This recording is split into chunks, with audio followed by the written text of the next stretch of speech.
Welcome back. So far, you've learned what ICD-10-CM is, how diagnosis codes are structured, and the coding conventions that guide code selection. In this lesson, we'll learn how to navigate the ICD-10-CM manual using its two most important sections, the Alphabetic Index and the Tabular List. Understanding how these sections work together is an essential skill for every medical coder. In this lesson, you'll learn the two main sections of the ICD-10-CM manual, when to use the Alphabetic Index, why every diagnosis code must be verified in the Tabular List, and some common mistakes beginners should avoid.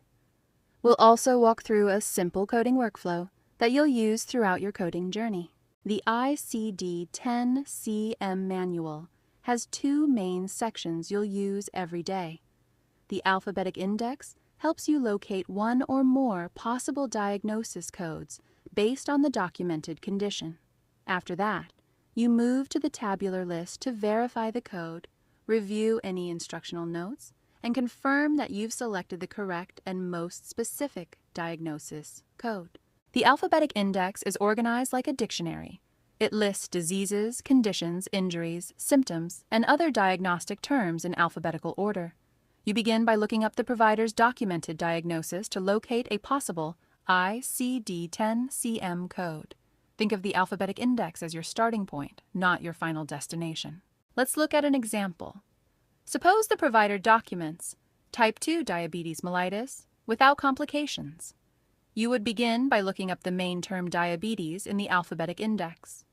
The index may direct you to code E11.9 as a possible diagnosis code. However, your work isn't finished yet. Before assigning the code, you must verify it in the Tabular List. The Tabular List is the official section of the ICD-10-CM manual used to verify diagnosis codes. It's organized by chapters based on body systems and types of conditions. Here you'll find detailed code descriptions, coding instructions, and important notes that help ensure you've selected the correct and most specific diagnosis code. The Alphabetic Index only suggests a possible code. Every diagnosis code must be verified in the Tabular List before it's assigned. During verification, you'll confirm the code description, check for instructional notes, and make sure the code accurately reflects the provider's documentation. This extra step helps prevent coding errors and improves accuracy. Medical coders follow the same basic workflow every day. First, review the provider's documentation to identify the diagnosis. Next, use the Alphabetic Index to locate a possible code. Then, verify that code in the Tabular List by reviewing the description and any instructional notes. Once everything has been confirmed, you can confidently assign the final diagnosis code. One of the most common beginner mistakes is stopping after finding a code in the Alphabetic Index. Remember, the Alphabetic Index is only the first step.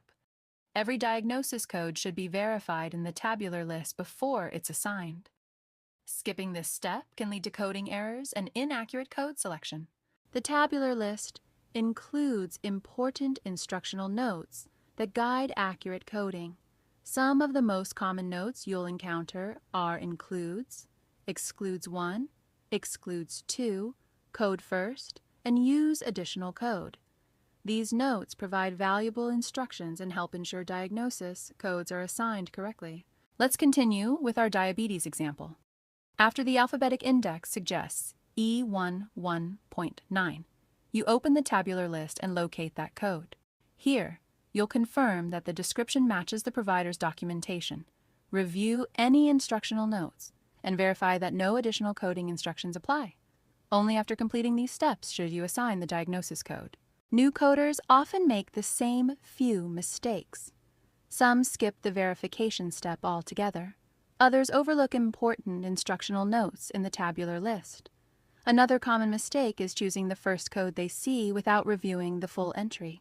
To avoid coding errors, always verify the code, read all instructional notes, and make sure the selected code best matches the provider's documentation. Here's an easy way to remember the ICD-10-CM coding process. Find, verify, assign. First, find a possible code in the Alphabetic Index.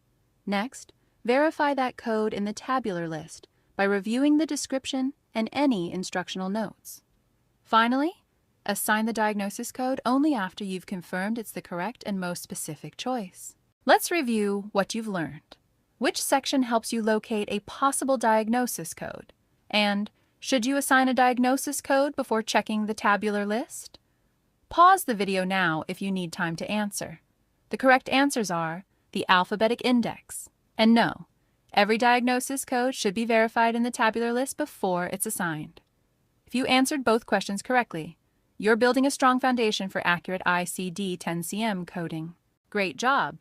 Today, you learned how to navigate the ICD-10-CM manual using its two main sections.